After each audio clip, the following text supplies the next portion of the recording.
मुकदमा दर्ज करने वाले एसएसपी, सीईओ और थाना अध्यक्ष और एसपी देहात, इन तीनों के ऊपर जब मुकदमा होगा, जब ये जेल जाएंगे, जब इनकी नौकरी जाएगी, तब इनको पता चलेगा कि कैसे लोगों को ऊपर अत्याचार इन्हें लगाया था। दिसंबर प्रसाद निषाद थे, बेनी प्रसाद वर्मा थे, आजम खां साहब थे, बलराम यादव थे और सारे सीनियर लोग थे। उसमें मैं ही छोटा रहा होगा। वो पेड़ तैयार हो गया, अखिलेश जी ऑस्ट्रेलिया पढ़ रहे थे, आके पूरे पेड़ के साए में कब्जा कर लिए हैं। हमें आधे पेड़ में साए में जगह दीजिए। क्या कहेंगे?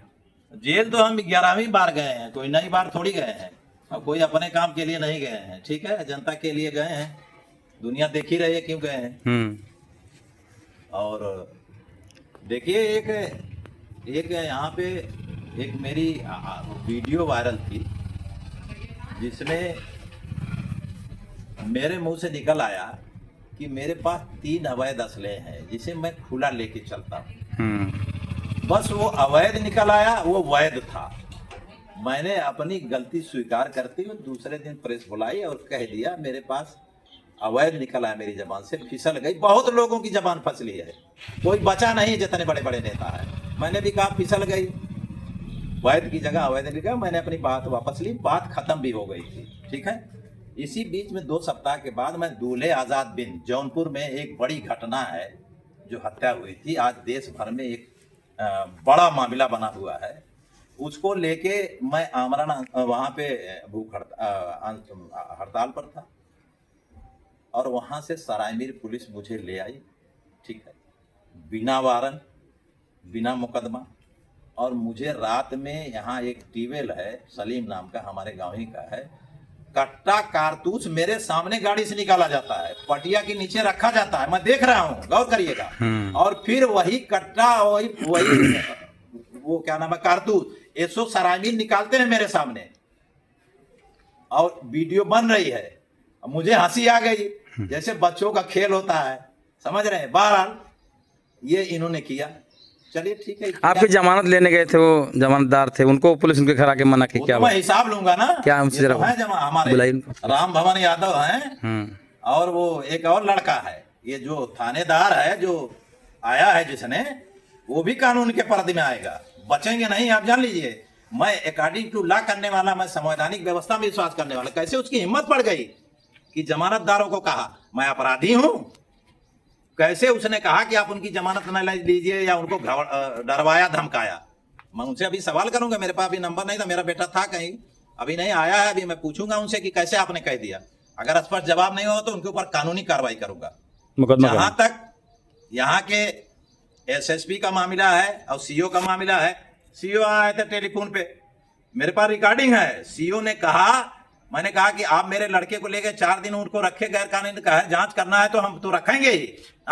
अभी हाईकोर्ट का एक निर्णय आया है कि अगर 24 घंटे से ज्यादा आपने किसी को रखा तो 25,000 रुपया पर डे आपको देना पड़ेगा, सैलरी से कटेगी, समझ रहे हैं कि नहीं। और दूसरे न्यायमूर्ति विनोद दिवाकर जी ने का भी 6/6/2021 को एक ऑर्डर आया, जिसमें ऑर्डर नहीं आया, उन्होंने एक टिप्पणी की, सख्त टिप्पणी की कि उत्तर प्रदेश पुलिस को अपने आकाओं को खुश करने के लिए संविधान से बड़ा भी काम करना हो, संविधान से बड़ा उनको आकाओं को खुश करना है।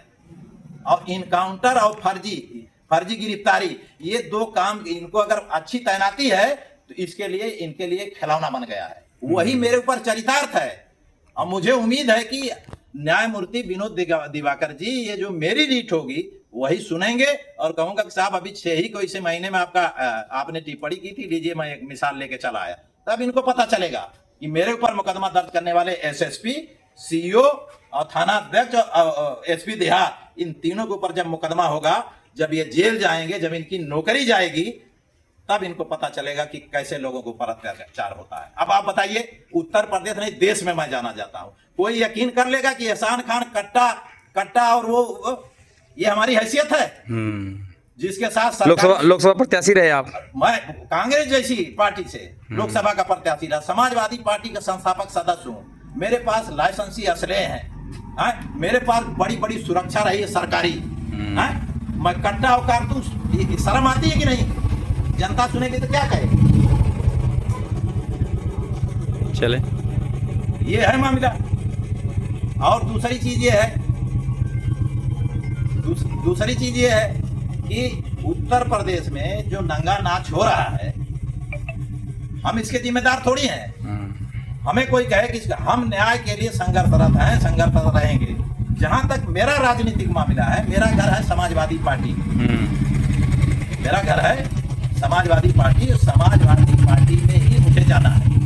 एक पेड़ हम नेताजी ने लगाया था, विशंबर प्रसाद नेता थे, बेनी प्रसाद वर्मा थे, आजम खां साहब थे, बलराम यादव थे और सारे सीनियर लोग थे। उसमें मैं ही छोटा रहा हूँगा।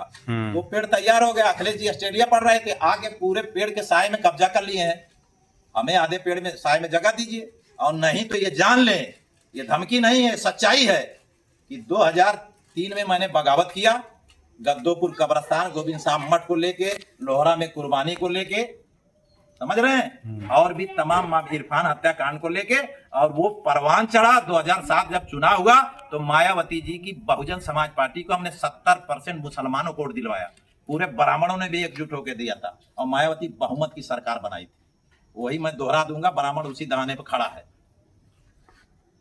इसलिए समाजवादी पार्टी के सुप्रीमो अखिलेश यादव जी इस बात को, सच्चाई को समझें।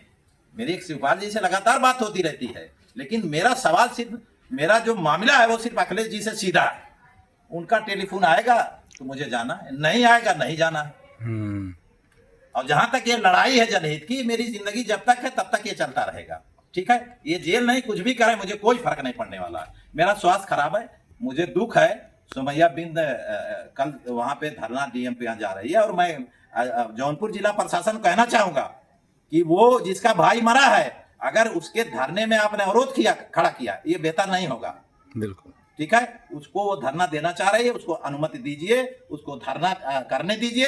अगर कोई अवरोध खड़ा किया गया तो मुझे, मेरे धरने में आप अवरोध नहीं खड़ा कर पाएंगे, कोई दुनिया की ताकत नहीं खड़ा कर पाएगी। और जहां मैं बैठ जाऊंगा वहीं जंतर मंतर हो जाएगा।